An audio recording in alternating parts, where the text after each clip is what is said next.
mana letak keadilan Allah?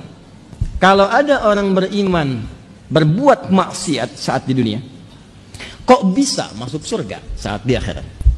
Sementara ada orang tidak beriman, amal baiknya kelihatan banyak di dunia. Bantu orang, gak pernah mabuk, gak pernah bunuh orang, gak pernah macam-macam, suka bantu, suka nyumbang, suka macam-macam. Tapi dia gak beriman, kok bisa masuk neraka? Di mana keadilan Allah? Halo? Pernah dengar pertanyaan ini? Itu pertanyaan itu, kalau muncul sekarang, itu sebetulnya pertanyaan yang telat. 15 abad yang lalu sudah ada pertanyaan serupa. Jadi kalau ada yang bertanya seperti itu, terima kasih Bu, Pak, pertanyaan bagus sekali. Itu diantara sekian pertanyaan Anda yang paling bagus untuk saat ini. Cuman memang agak telat pertanyaan ini. 15 abad yang lalu sudah ada yang bertanya seperti Bapak dan Ibu. Nah, siapa yang bertanya itu? Sayyidah Aisyah Ummul Mukminin radhiyallahu taala anha bertanya kepada Nabi, ya Rasulullah, itu si fulan belum beriman, tapi amal baiknya kelihatan banyak banget, suka bantu, suka nyumbang, suka ini, suka itu. Nanti di akhirat masuk surga enggak? Anda tahu, begitu pertanyaan itu muncul, yang turun langsung surah dengan namanya Al-Furqan. Ayat yang ke-23. Tuh. Ya, kalau Anda nggak belajar nih isi-isi di Quran, kadang-kadang tuh logika semacam ini kalau iman kita lemah itu bisa langsung jatuh seketika. Dan ketika jatuh pada titik nol, itu mudah diarahkan kemanapun.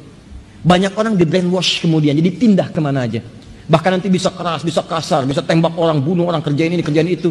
Yang tadinya baik, tiba-tiba bisa jadi bermusuhan, bisa jadi macam-macam. Itu, hati-hati. Wa qadimna ila ma amilu min amalin faja'alnahu haba'an manthura.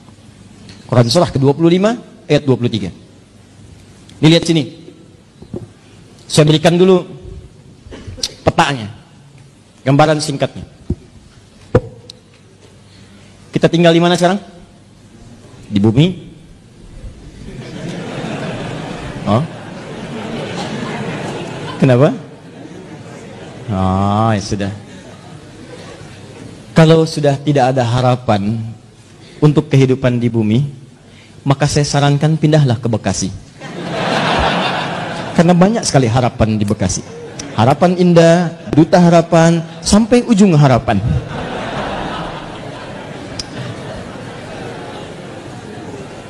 Sudah. Di bumi ini sifatnya sementara atau sementerus abadi? Karena itu sifatnya disebut dengan dunia namanya. Ad-dunya. Dunia itu bukan tempatnya, dunia itu sifatnya. Dunia. Di tempatnya ardun, tempat yang dipijak. Kita terjemahkan karena kita memijak bumi, maka terjemahkan dengan bumi. Sifatnya disebut dengan dunia dari kata dana yadnu dunuan wa dunyaan. Dana yadnu dunuan wa dunyaan. Artinya bisa berarti sesuatu yang dekat dan singkat. Sangat singkat. Dekat, singkat. Wadanal jannataini, dan nanti saat masuk surga Anda bisa mendapatkan semua kenikmatan dekat sekali. Pengen anggur sambil bertelekan, petik. Pengen pisang, ambil. Pengen apel, ambil. Nggak susah, enak nikmat. Wadanal jannataini dan. Baik. Dunia itu sifat dari kata dana, mengambil makna yang kedua, sesuatu yang singkat. Kenapa kehidupan di bumi disebut dengan dunia? Ingin menunjukkan bahwa semua yang kita jalani rasanya teramat singkat. Masanya begitu dekat. Kayaknya baru kemarin kita ketemu, ya iya, sudah punya cucu 5. Kayaknya baru kemarin kita ketemu, ya iya, sekarang sudah ketemu lagi sekarang.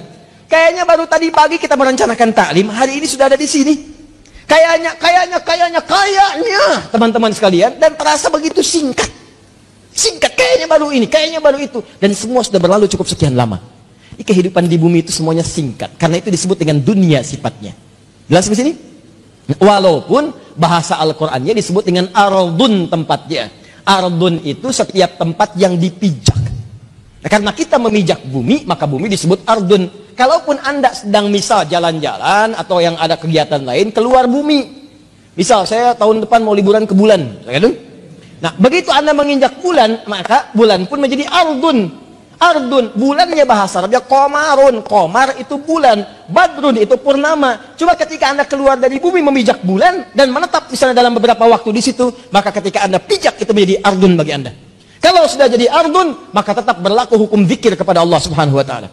Inna fi khalqis samawati wal ard wa ikhtilafil laili wan la ayatil liulil. Siapa ulul albab itu? Alladzina yadhkuru qiyaman wa qu'udan wa 'ala. Di walaupun Anda ke bulan, ke tempat lain misalnya, Anda berpijak, maka tidak mengurangi nilai zikir Anda kepada Allah Subhanahu wa taala. Saya contohkan bulan karena sudah ada orang yang pernah menginjak bulan. Ya, menurut sejarah. Siapa dia? Neil Armstrong, satu lagi? Aldrin. Ya, ada 3 orang. Yang ketiga? Selamat namanya. Selamat ya. Armstrong dan Aldrin menginjak bulan dengan selamat. Ya. Nah, ini singkat ditulis. Masya Allah, catatnya nggak ada dalam sejarah itu. Baik. Pertama Armstrong, kedua Aldrin, ketiga selamat. Dan jadi jangan main-main kalau sedang di bumi. Sudah jangan main-main, itu singkat. Ingat, kita itu begitu singkat. Dan kita celakanya, kita tidak tahu kapan kita pulang. Ini masalahnya. Dan mungkin saja bisa terjadi kapan yang tidak kita kehendaki. Malam ini bisa, besok bisa, kita tidak tahu kapan pulang. Kalau Anda sudah merasa yakin akan pulang, akan meninggal dan begitu singkat, maka orang cerdas pasti akan menyiapkan bekal untuk pulangnya. Kita jangan main-main lagi. Ya, ibadi, kata Allah dalam hadis qudsi, ibadi khalaqtuka lil ibadati fala tal'ab. Hambaku, aku ciptakan kau itu untuk banyak ibadah, jangan banyak mainnya. Wa ma khalaqtul jinna wal insa illa liya'budun. Wa qasamtu laka rizqaka fala tat'ab. Dan kamu mesti yakin aku telah tentukan kadar rezekimu, jangan terlalu lelah. Kerja ini hanya untuk mengumpulkan. Aku udah bagi, kamu berikhtiar, kamu dapat. Kamu mendekat kepada saya untuk ibadah, saya berikan keberkahan dan luaskan rezekimu. Kamu tinggalkan saya untuk mencari dunia, maka saya akan buat kamu sibuk dalam urusan dunia. Kamu merangkak mencari dunia, sibuk. Malam mikirin dunia, sore mikirin dunia, siang mikirin dunia. Dan kata Allah, saya pastikan kamu pun tidak akan meraih lebih daripada apa yang telah aku tetapkan untukmu. Di bawah secapek Anda pun, dapatnya cuma segitu juga. Jangan terlalu banyak mainin. Nah, jadi ketika Anda tinggalkan ini, bumi, pindah kemudian di satu tempat persimpangan, alam pemisah disebut dengan barzakh. Barzakh itu pemisah. Bainahuma barzakhul la yabghiyan. Nah, kemudian tempatnya disebut dengan kubur. Afala ya'lamu idza bu'thira ma fil kubur. Nanti dari sini pindah kemudian ke akhirat. Di akhirat ini secara cepat baru kita bicara surga dan neraka. Surga dan neraka. Tengah-tengahnya ada Araf. Jadi kalau kita ingin bicara surga dengan neraka, fokus baik-baik, maka tempat yang dibicarakan bumi atau akhirat? Saya ulang. Di bumi ada surga tidak? Tidak. Ada neraka tidak? Tidak. Nah, di mana ada surga? Di akhirat. Kan pertanyaan tadi, kenapa dia tidak masuk surga, yang lain masuk surga? Berarti Anda sedang bicara hukum akhirat, bukan sedang bicara hukum dunia. Jelas? Nah, dalam kaidah mengatakan, di setiap tempat yang berbeda, pasti memiliki hukum yang tidak sama. Jangankan masalah akhirat, di bumi saja kalau tempatnya beda, hukumnya tidak sama. Toilet Lebak Bulus akan beda dengan toilet Kampung Rambutan. Di sini bayar 1.000, sana 2.000. Parkiran sini 3.000, parkiran sana 4.000. Anda ke GGP dengan Grand Mall, jangan harap kemudian bayarnya sama. Saya dari GGP bayarnya segini, kenapa di sini beda? Kalau mau sama, Bapak parkir di Grand Mall sana. Bayarnya ke sini. Silahkan. Oh, itu baru hukum dunia. Maka apalagi ketika Anda akan bawa ke hukum akhirat. Kalau Anda ingin pindah ke tempat yang lebih hebat lagi, tempat yang lebih bagus lagi, maka jangan samakan dengan hukum yang pernah Anda dapati saat berada di bumi. Makanya jangankan hukumnya, benda-benda bumi pun akan dibawa ke akhirat. Makanya ketika seseorang kemudian wafat itu artinya meninggalkan bumi, meninggalkan dunia. Maka disebutlah kemudian telah meninggal dunia. Kenapa kalimatnya meninggal dunia? Orang sudah paham kok, wafat juga cukup wafat. Kenapa kalimat meninggal dunia dimunculkan? Maksudnya semua hukum-hukum dunia, bekal-bekal dunia akan ditinggalkan ketika dia meninggalkan tempat ini. Ayo, antum yang kumpulkan uang yang banyak, antum kumpulkan handphone yang banyak, yang paling canggih, kumpulkan mobil yang paling hebat, luaskan rumah antum, silahkan. Cuman saya kasih tahu dari sekarang, begitu antum meninggalkan dunia, antum akan meninggalkan semua yang antum banggakan itu. Jadi nggak usah takut. Kalau anda disebut oleh sementara orang, kamu nggak kaya, nggak apa-apa, cukup hidup. Toh orang kaya juga kalau meninggal nggak akan dibawa kekayaannya. Silahkan cek, gelarnya sama, tinggalnya sama dalam tanah. Nggak percaya silahkan, dia meninggal, antum meninggal, sama aja. Nggak ada orang dikuburkan dengan mobilnya, dikuburkan dengan handphonenya, dengan rumahnya, dengan kebanggaannya, nggak ada. Kenapa? Karena yang dibawa ketika dia pulang ke tempat lain bukan bekal dunianya, ini habis, tinggal. Apa yang dibawa ke akhirat? Yang dibawa itu bekal amal akhirat, bukan dunia. Jadi tidak adil kalau ada orang ke akhirat bawa bekal dunia, itu nggak adil. Yang adil itu siapkan bekal akhirat. Begitu kamu ingin ke sana, bawa bekal itu. Jelas? Nah sekarang persoalannya, apa bekal akhirat itu? Bekal akhirat itu cuma dua. Kalau ingin masuk surga, dua bekalnya. Satu iman, kedua amal soleh.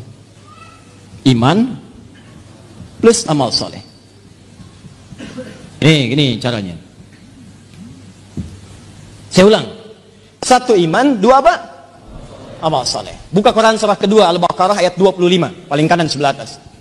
Wa basyiril ladzina amanu, iman, wa amilus solihati, amal soleh, anna lahum jannatin tajri min tahtihal anhar. Maka orang yang punya iman dan membuktikan imannya dengan amal soleh itu, kami akan jamin muaranya dengan surga, dengan segala keindahannya. Sungai-sungai mengalir di bawahnya dengan segala ragam dan jenisnya. Ada air susu, ada macam-macam, ada madu dan sebagainya. Maka kalau anda ingin masuk ke surga, bekalnya cuma dua. Satu apa? Iman. Kedua apa? Amal soleh. Ini bekalnya. Pertama iman, diberikan bekal semua. Semua yang lahir itu membawa iman dalam dirinya. Cuman yang merubah itu lingkungannya. Kullu mauludin yuladu 'alal fitrah. Semua yang lahir dari rahim manusia manapun membawa fitrah. Fitrah diantaranya apa? Keimanan. Dari mana taunya? Buka Quran surah 30 ayat 30. Fa'aqim wajhaka lid-dini hanifa. Hadapkan dirimu kepada din yang sesungguhnya, yang lurus, yang benar. Apa itu din? Islam. Tahu dari mana? Quran surah ketiga ayat 19. Inna dina 'indallahil Islam. Teruskan ayat yang tadi. Fa'aqim wajhaka lid-dini hanifa. Din Islam. Fitratallahi allati fataran nasa 'alaiha.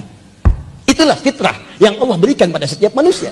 Dia orang itu semua lahir ada fitrah, fitrahnya itu beriman. Cuman sayang kata Nabi, kullu mauludin yuladu 'alal fitrah fa abawahu yuhawwidani aw yunassirani aw yumajjisani. Maka lingkungan abawa itu bukan cuma orang tua. Kadang orang tuanya muslim, disekolahkan di tempat yang bukan islami, terbawa, pindah keyakinan, iman hilang. Itu jadi masalah. Gaul di tempat orang yang tidak beriman, ke bawah, ngobrol diskusi ke bawah, pindah hilang keimanan. Itu bekal iman tidak ada, tinggal amal soleh. Apa bentuknya amal soleh? Nih, banyak. Setiap kegiatan kita berpeluang jadi amal soleh kalau dilakukan dengan iman. Contoh, mau duduk? Bismillah. Begitu saya duduk, itu kalimat bismillah ya, itu yang menjadikan duduk saya mendapatkan pahala. Itu yang disebut dengan amal soleh. Saya ulang ya, saya ulang. Fokus. Semua kegiatan di dalam Islam, dan saya pastikan kepada anda, saya mencoba untuk meneliti di beberapa yang lain, saya tidak temukan, cuma di Islam. Ya, ini kaidah kita. Jadi kalau ditanya bisa jawab, bukan dalam konteks merendahkan yang lain, tidak. Perhatikan baik-baik. Cuma di dalam Islam yang semua aktivitasnya itu bersanding dengan doa, dari mulai bangun tidur sampai tidur lagi. Silahkan cek. Bangun tidur kita ada doanya? Ada. Cek di tempat lain, anda tidak akan temukan.